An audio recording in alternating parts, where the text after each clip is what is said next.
इंसान की जिंदगी में कुछ लोग ऐसे आते हैं जो दिल में घर कर लेते हैं, मगर फिर वही लोग ऐसा जख्म देते हैं कि इंसान का एतबार ही उठ जाता है।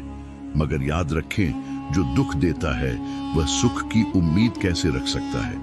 आज की कहानी दो ऐसे दोस्तों की है जिन्होंने कसम खाई थी कि वह जिंदगी के हर मोड़ पर एक दूसरे का साथ देंगे, मगर दुनिया की चमक ने एक दोस्त की आंखों को अंधा कर दिया और दूसरे को सड़क पर ला खड़ा किया। ये वाकया दमिश्क के एक कदीम मोहल्ले का है, जहां दो नौजवान रहते थे। एक का नाम सलीम और दूसरे का नाम वकार था। दोनों बचपन से साथ खेले और जवान हुए। सलीम एक मेहनती और ईमानदार लकड़हारा था जो जंगल से लकड़ियां काट कर लाता और बाजार में बेचता, जबकि वकार थोड़ा लालची और आराम पसंद था। वह चाहता था कि बिना मेहनत के उसे सब कुछ मिल जाए। एक दिन वकार ने सलीम से कहा कि यार सलीम, हम कब तक यूं धक्के खाते रहेंगे। सुना है कि दूसरे शहर में तिजारत करने वाले बहुत नफा कमाते हैं, क्यों ना हम भी अपनी किस्मत आजमाएं। सलीम ने अपनी जमा पूंजी निकाली जो उसने अपनी बहन की शादी के लिए जोड़ रखी थी, और वकार ने भी अपना कुछ सामान बेचकर पैसे इकट्ठे किए और दोनों ने कपड़े का कारोबार शुरू करने का इरादा किया। दोनों दोस्त सफर पर निकल पड़े। रास्ता कठिन था और सहारा की गर्मी बर्दाश्त से बाहर थी, मगर सलीम खुश था कि वह अपने दोस्त के साथ है और अब उनके दिन बदलने वाले हैं। एक रात वह दोनों एक वीरान सराय में रुके। वहां कुछ ताजिर बातें कर रहे थे कि इस बार रेशम की कीमतें आसमान से बातें कर रही हैं और अगर कोई अभी माल खरीद ले तो वह बादशाह बन सकता है। वकार के दिल में यह सुनकर लालच का बीज बोया गया। उसने सोचा कि अगर सलीम के पैसे भी मेरे पास होते तो मैं अकेला सारा मुनाफा कमाता और शहर का सबसे बड़ा सेठ बन जाता। रात के पिछले पहर जब सलीम थक कर गहरी नींद सो गया तो वकार चुपके से उठा और उसने सलीम की कमर से बंधी हुई पैसों की थैली खोल ली। उसके हाथ कांप रहे थे, मगर लालच खौफ पर हावी हो गया। वकार ने न सिर्फ पैसे चोरी किए, बल्कि वह सलीम को वहीं सोता छोड़कर चुपके से सराय से निकल गया और अंधेरे में गायब हो गया। उसने मुड़कर भी अपने बचपन के यार को नहीं देखा। सुबह जब सलीम की आंख खुली तो सूरज सर पर आ चुका था। उसने देखा कि वकार अपनी जगह पर नहीं है। उसने सोचा शायद वह पानी लेने गया होगा, मगर काफी देर गुजरने के बाद भी वह न आया। सलीम ने अपनी कमर टटोली तो उसके होश उड़ गए। पैसों की थैली गायब थी। वह पागलों की तरह सराय में इधर उधर भागा। लोगों से पूछा, मगर किसी ने वकार को नहीं देखा था। सलीम समझ गया कि उसके साथ क्या हुआ है।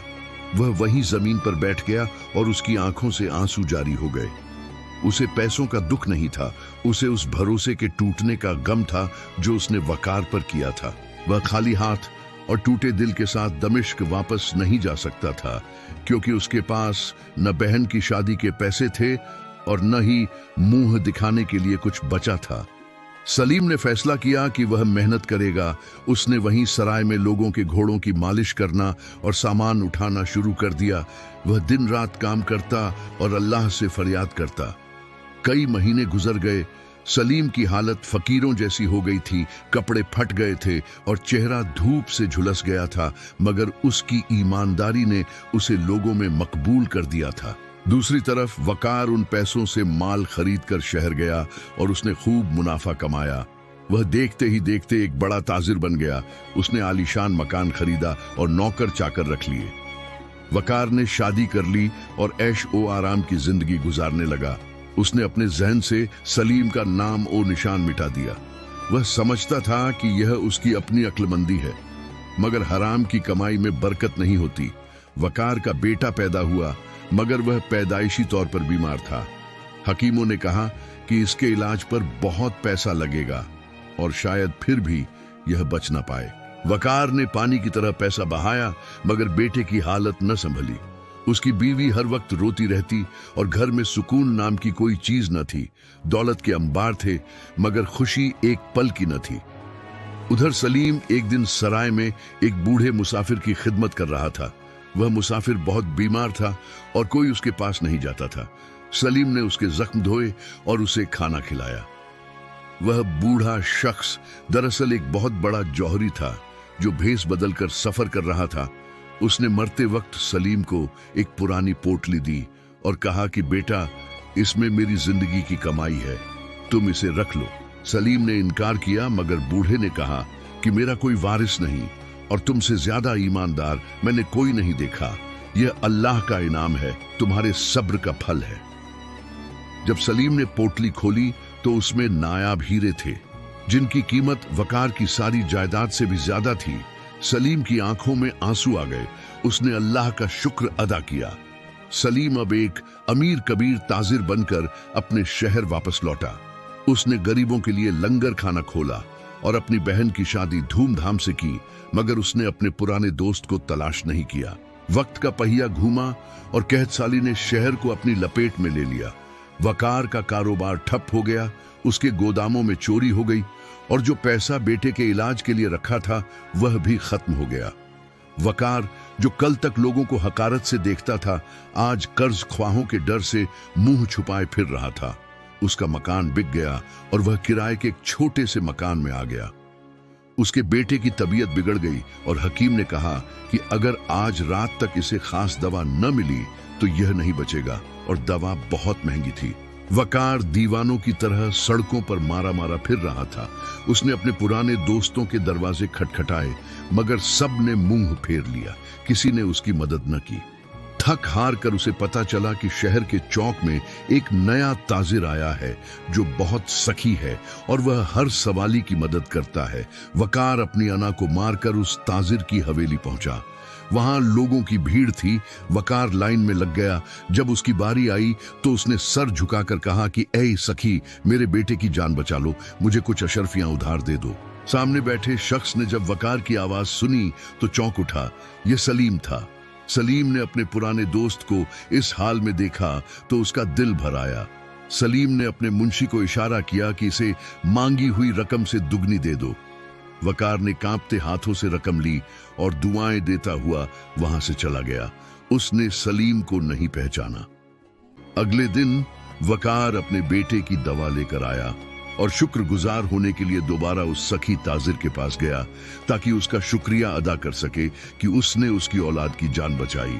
जब वह हवेली में दाखिल हुआ तो सलीम ने सबको बाहर भेज दिया और वकार को अपने पास बुलाया। सलीम ने नकाब हटाया और कहा, वकार, क्या तुमने अपने बचपन के यार को नहीं पहचाना?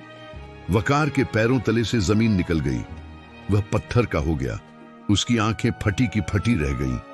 वह शर्मिंदगी से पानी पानी हो गया और उसके मुंह से एक लफ्ज न निकल सका।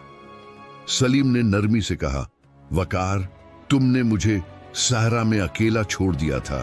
तुमने मेरी बहन की शादी के पैसे चुरा लिए थे, मगर देखो मेरे रब ने मुझे कहां पहुंचा दिया और तुम्हें कहां। वकार सलीम के कदमों में गिर गया और फूट फूट कर रोने लगा। उसने कहा, सलीम, मुझे माफ कर दो, मुझे मेरी लालच ने बर्बाद कर दिया। मैंने सुकून का एक सांस नहीं लिया।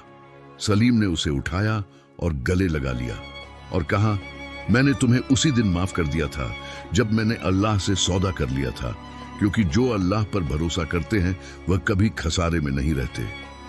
अगर आप भी यकीन रखते हैं कि माफ कर देना ही सबसे बड़ा बदला है तो वीडियो को लाइक करके नेकी के इस पैगाम को आम करें। सलीम ने वकार को दोबारा कारोबार शुरू करने में मदद की, मगर वकार अब बदल चुका था। उसने तौबा की और बाकी जिंदगी ईमानदारी और सच्चाई के साथ गुजारने का अहद किया। यह कहानी हमें बताती है कि किसी का हक मारकर आप महल तो बना सकते हैं, मगर उस महल में सुकून नहीं ला सकते। सुकून सिर्फ ईमानदारी और अल्लाह की रजा में है।